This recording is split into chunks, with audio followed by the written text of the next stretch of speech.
ब्रह्मरूपमादिमध्यशेषसर्वभाषकम् भावषट्कहीनरूपनित्यशतमदयम् ब्रह्मणोऽधिगोचरं च नेति नेति भावितं त्वं नमामि देवदेव রামকৃষ্ণমীশ্বরম।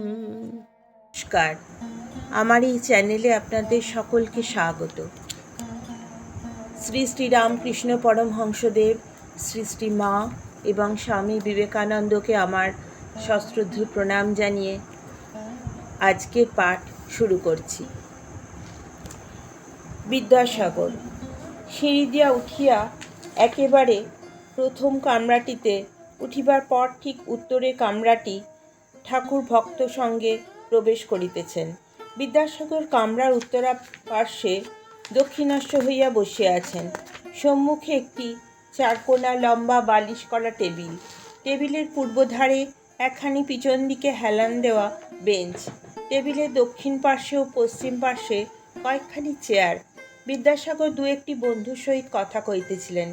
ঠাকুর প্রবেশ করিলে পর বিদ্যাসাগর দণ্ডায়মান হইয়া অভ্যর্থনা করিলেন। ঠাকুর পশ্চিমাস্য টেবিলের পূর্ব পার্শ্বে দাঁড়াইয়া আছেন, বাম হস্ত টেবিলের উপর, পশ্চাতে বেঞ্চখানি। বিদ্যাসাগরকে পূর্ব পরিচিতের ন্যায় এক দৃষ্টে দেখিতেছেন ও ভাবে হাসিতেছেন। বিদ্যাসাগরের বয়স আন্দাজ 62-63। ঠাকুর শ্রীরামকৃষ্ণ অপেক্ষা 16-17 বৎসর বড় হইবেন। পরনে থান কাপড়, পায়ে চটি জুতা, গায়ে একটি হাতকাটা ফ্লানেলের জামা, মাথার চতুর্পার্শ্ব উড়িষ্যাবাসীদের মতো কামানো। কথা কহিবার সময় দাঁতগুলি উজ্জ্বল দেখিতে পাওয়া যায়। দাঁতগুলি সমস্ত বাঁধানো।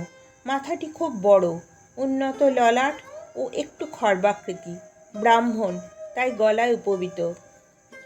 বিদ্যাসাগরের অনেক গুণ। প্রথম, বিদ্যানুরাগ। একদিন মাস্টারের কাছে এই বলতে বলতে সত্য সত্য কেঁদেছিলেন। আমার তো খুব ইচ্ছা ছিল যে পড়াশোনা করি, কিন্তু কই তা হলো, সংসারে পড়ে কিছুই সময় পেলাম না। দ্বিতীয়, দয়া সর্বজীবে। বিদ্যাসাগর দয়ার সাগর।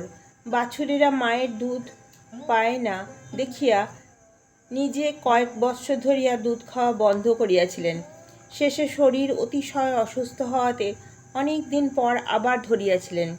গাড়িতে চড়িতেন না, ঘোড়া নিজের কষ্ট বলিতে পারি না। একদিন দেখিলেন একটি মুটে কলেরা রোগে আক্রান্ত হইয়া রাস্তায় পড়িয়া আছে, কাছে ঝাঁ কাটা পড়িয়া আছে। দেখিয়া নিজে কোলে করিয়া তাহাকে বাড়িতে আনিলেন ও সেবা করিতে লাগিলেন। তৃতীয়, স্বাধীনতা প্রিয়তা। কর্তৃপক্ষের সঙ্গে একমত না হওয়াতে সংস্কৃত কলেজের প্রধান অধ্যক্ষ অর্থাৎ প্রিন্সিপালের কাজ ছাড়িয়া দিলেন। চতুর্থ, লোকাপেক্ষা না করিতেন না। একদিন একটি শিক্ষককে ভালোবাসিতেন। তাহার কন্যার বিবাহের সময় নিজে আইবুড়ো ভাতের কাপড় বগলে করে এসে উপস্থিত। পঞ্চম, মাতৃভক্তি ও মনের বল। মা বলিয়াছেন, ঈশ্বর, তুমি যদি এই বিবাহে অর্থাৎ ভ্রাতার বিবাহে না আসো তাহলে আমার ভারী মন খারাপ হবে। তাই কলিকাতা হইতে হাঁটিয়া গেলেন। পথে দামোদর নদী, নৌকা নাই, সাঁতরে গিয়া পার হইয়া গেলেন। সেই ভিজা কাপড়ে বিবাহ রাত্রে বীরসিংহায় মায়ের কাছে গিয়া উপস্থিত। বলিলেন, মা, এসেছি। শ্রীরামকৃষ্ণকে বিদ্যাসাগরের পূজা ও সম্ভাষণ। ঠাকুর ভাবাবিষ্ট হইতেছেন ও কিয়ৎক্ষণ ভাবে দাঁড়াইয়া আছেন। ভাব সংবরণ করিবার জন্য মধ্যে মধ্যে বলিতেছেন, জল খাবো। দেখিতে দেখিতে বাড়ির ছেলেরা ও আত্মীয় বন্ধুরা আসিয়া দাঁড়াইলেন। ঠাকুর ভাবাবিষ্ট হইয়া বেঞ্চের উপর বসিতেছেন।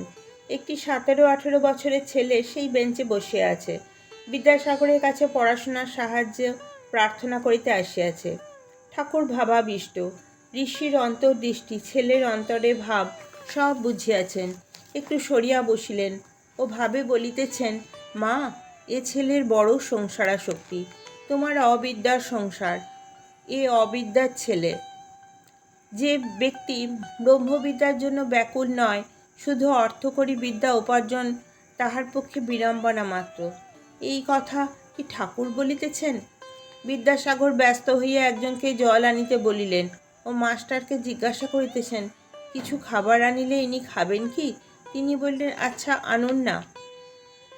বিদ্যাসাগর ব্যস্ত হইয়া ভিতরে গিয়া কতকগুলি মিঠাই আনিলেন ও বলিলেন, এগুলি বর্ধমান থেকে এসেছে।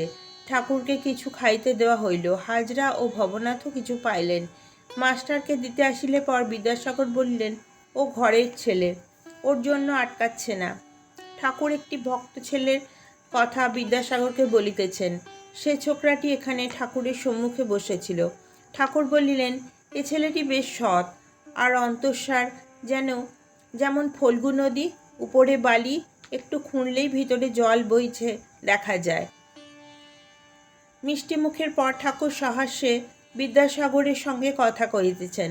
দেখিতে দেখিতে এক ঘর লোক হইয়াছে, কেহ উপবিষ্ট, কেহ দাঁড়াইয়া। শ্রীরামকৃষ্ণ, আজ সাগরে এসে মিললাম।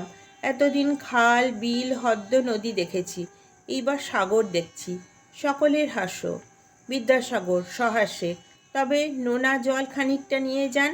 হাস্য। রামকৃষ্ণ, না গো, নোনা জল কেন? তুমি তো অবিদ্যার সাগর নও, তুমি যে বিদ্যার সাগর। সকলের হাস্য। তুমি ক্ষীর সমুদ্র। বিদ্যাসাগর, তা বলতে পারেন বটে। বিদ্যাসাগর চুপ করিয়া রহিলেন। ঠাকুর কথা কহিতেছেন। সেই কথা আপনারা পরবর্তী পর্বে শুনতে পাবেন। আজকে এতক্ষণ ধরে আপনারা ধৈর্য ধরে এই পাঠ শুনলেন, সেজন্য আপনাদের সকলকে আমার আন্তরিক ধন্যবাদ। ঠাকুর শ্রী শ্রী রামকৃষ্ণ পরমহংসদেবকে আবার আমার সশ্রদ্ধ প্রণাম জানিয়ে আজকের পাঠ এখানেই শেষ করছি। সকলে ভালো থাকবেন। হারকং তধর্ম কর্ম বারকম লোকধর্মচারণঞ্চ সর্বধর্মকোবিদম ত্যাগি গেহি সব্য নিত্য পাবনং কৃপঙ্কজম ত্বং নমামি দেবদেব রামকৃষ্ণমীশ্বরম तं नमामि देवदेव रामकृष्णमीश्वरम् तं नमामि देवदेव रामकृष्णमीश्वरम्।